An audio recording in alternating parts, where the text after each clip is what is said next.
Hi everybody, my name is Hannah and this is Pepper and Pine, and I have a cooking tutorial to share with you today. We are in the middle of our Middle Ages unit study and we are using this book called Plain Delight. It's a cookbook on medieval cooking for modern cooks, and we're going to be using it in order to put together a medieval feast. Now you can find more information about the resources that we're using for this main lesson block down in the description box below. Now this cooking tutorial is going to be vlog style, so you're going to hear a lot of extra noise in the background, so bear with me because we're going to be using a rotisserie in order to make our chicken, and it's going to be really loud. Okay, so let's head to the backyard in order to get some herbs for this recipe. So let's take some thyme and oregano and sage. So like this much and oregano? Rosemary. Let's see. Yeah, hold on. Actually, let me see. Sure, you can take a couple of those sprigs. That should be fine. Yeah, go ahead and snap a couple of those. And we don't need mint, but we can take some rosemary. And if that one's too young, we have more rosemary somewhere else. Will we make curry? Can we use it? Yeah, the curry looks amazing, but go ahead and get the rosemary. This one looks really good. Actually, go ahead and get a little bit more rosemary since we have so much of it. Let's go ahead and get a little bit more if you can. So this is the book that we're going to use today as inspiration for our medieval feast, and we are going to work on recipe number 94, which is gilded chicken. And to this recipe, I'm also going to add some of the herbs that we got from our garden. So we've got rosemary and sage, thyme, and oregano. I'll probably skip the oregano and use that for a different dish. And we're going to do this in our rotisserie thing. And just to kind of mimic what it would be like in the Middle Ages, like if you had meat on a spit. Okay, so I've got a couple of onion pieces to go inside the bird, and then I want to stuff the mixture that we have right in here between the skin and the bird. So, oopsies. Gosh, this bird is taking off. We are going to grind some of this. This is for the final part of this chicken, and I am going to grind it along with a little bit of salt. Okay, so that's good enough. And I'm gonna just transfer that because I want to use this to also crush some garlic.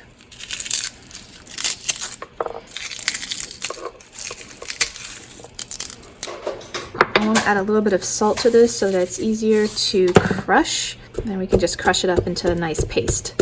Okay, so that's a nice paste, and I'm going to add it to this bowl along with our different herbs. I'm also going to add some fresh thyme to this. No, French thyme.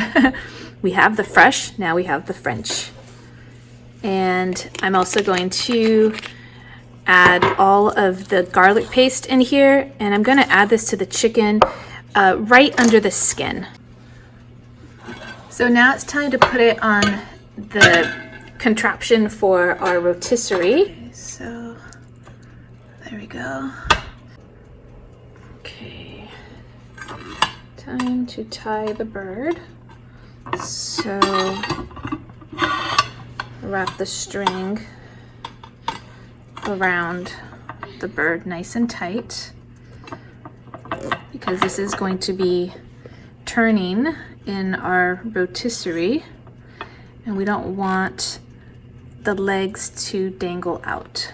Okay, so that's good. I'm going to do the same thing with the wings so that they stay put. I am going to season the outside with salt and a little bit of French thyme. And then we can put it in the rotisserie. So I've got this set for an hour and a half, and we'll keep an eye on it and see how it's doing. Okay, so it's been about maybe 15 minutes, and the only thing that I really dislike about this rotisserie is the sound that it makes. I've tried to oil those different moving parts and it just hasn't made a difference, and so we're gonna have to endure that sound for another hour or so.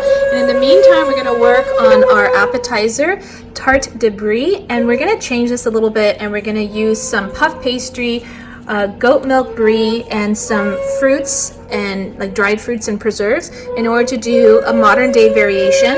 Although I think that if I wanted to, I could mix the cheese with the eggs and bake it in the tart. So we have options, but I think I'm gonna go with this, this more modern day alternative to this medieval recipe.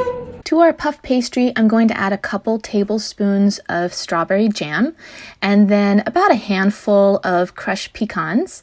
And then I've already cut up these apricots. They're dried apricots, so I'm just going to kind of put them all on top. And then I'm going to add that goat brie cheese right in the middle. And then I'm going to wrap it up all around with our puff pastry and just kind of make sure that it's sealed on all sides. And that's about it. Super easy. It's a crowd pleaser. It's a great appetizer for any dinner party. All right, so it's time to put this in the oven, and I'm going to bake it for about 20 to 30 minutes at 350 degrees. Okay, that's looking pretty good. And in the meantime, we're going to work on our side dish, which is butternut squash and carrots and peas. Don't look at those potatoes. They're not part of the Middle Ages, but we're going to add them into our side dish of roasted vegetables. So that is an innovation, not part of the Middle Ages. The carrots and the peas are part of the Middle Ages. So my vegetables are all cut up now, and I'm going to add some olive oil, not from California, right? Middle Ages, and some French thyme and salt, and then I'm going to bake it, or roast it rather. Boy, that chicken is really loud.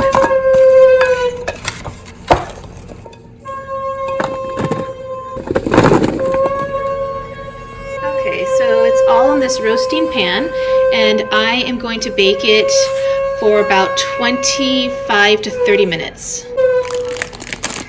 So now we're going to work on our English peas, and I'm actually just going to do the recipe that's on here.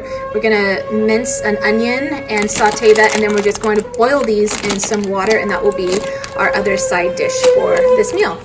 Okay, so the peas are done, and I'm going to just drain them here and add them to our sauteed onions. Is that the peas?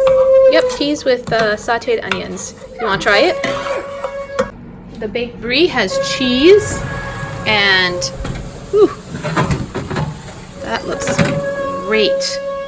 So it ended up baking for about 35 minutes, and I did raise the temperature because I needed to bake the grilled vegetables, or the roasted vegetables, at 430 degrees. Okay, it's time to cut it open and see what's inside, or how it looks rather. Wow, that looks great. That's steaming. Oh wow, look at that. Okay, so this is goat cheese rather than cow brie, and it really, really smells like goat cheese. Okay, let's try it out. Not bad. I think I'd prefer it with cow brie, but it's really good. You had it before? It's actually really good. You had it before? I did not have goat brie before. You had it before that. With the fruit, it tastes really good. You want to try some? No. I like crackers. Wow, that's really good. You like the crackers? All right, so it's time to add our saffron and our salt to our egg yolks. And we're gonna go ahead and brush this onto the chicken. It said to do this 30 minutes before the chicken is done, but I think the chicken is nearly done right now. But we're gonna go ahead and still do this. Paint this bird.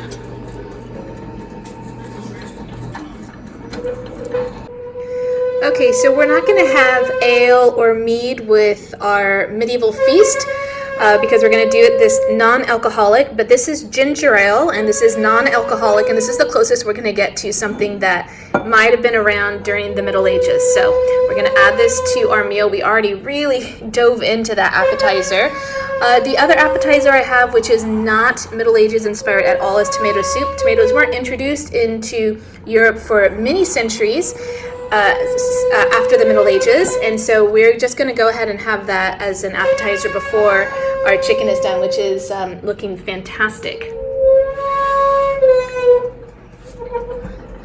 So within only a couple of minutes, it's really looking nice and golden. That gilding with the egg yolk and the saffron is looking amazing. Okay, so it's done, and it actually doesn't smell good. As soon as we added the egg wash, it kind of took on a burnt egg smell. So I'm not sure if it was just too high or if that will dissipate. I'm not sure, but it was smelling amazing before the egg wash. So I'm gonna go ahead and get this on the platter and show you what it looks like.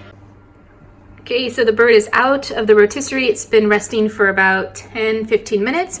Went ahead and I plated all the vegetables. We got the peas in the center and then the vegetables on the outside. Ignore the potatoes, they're not part of the Middle Ages. And I'm gonna go ahead and get this bird plated on this platter.